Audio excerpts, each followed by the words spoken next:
In the end, we are all one. One universal family. Without loss of identity, we awaken from it all, and we are God the Father. So where do you live? Well, where you live psychologically, may I tell you, is entirely up to you. I repeat, you live in that state of consciousness to which you most often return.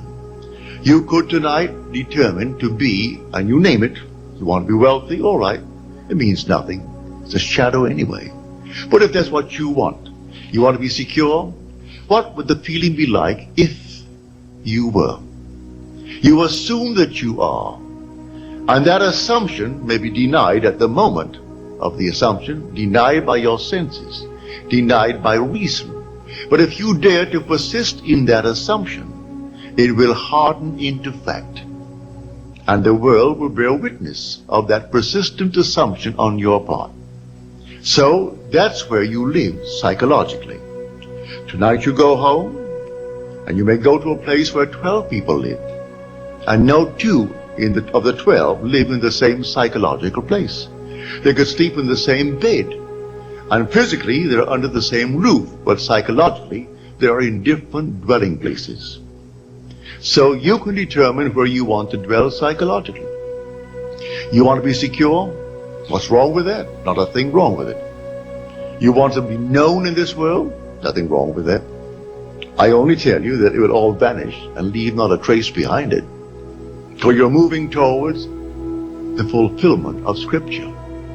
Has nothing to do with secular history. But while you're in the world of Caesar, pick out what you want in this world and dwell in it psychologically. So what would the feeling be like were I the man that I would like to be?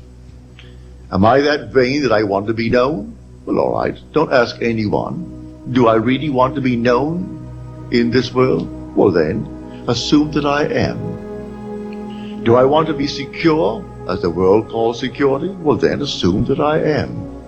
And then tonight, though I sleep in a house of 50 or more, I differ. As far as they're concerned, they have different selections as to where they are sleeping psychologically. I pick out the place where I want to sleep, and I sleep in it, and night after night I return to that state and sleep in it, and then the whole vast world reshuffles itself.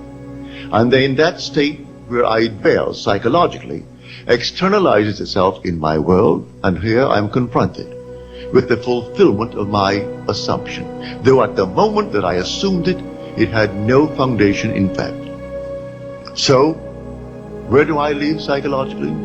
I alone can answer that. Maybe some psychiatrists, psychologists might in some way detect it by probing and probing, but you know, or you should know, where you live. That state to which you most often return, that's the place where you're living psychologically. And physically, what does it matter?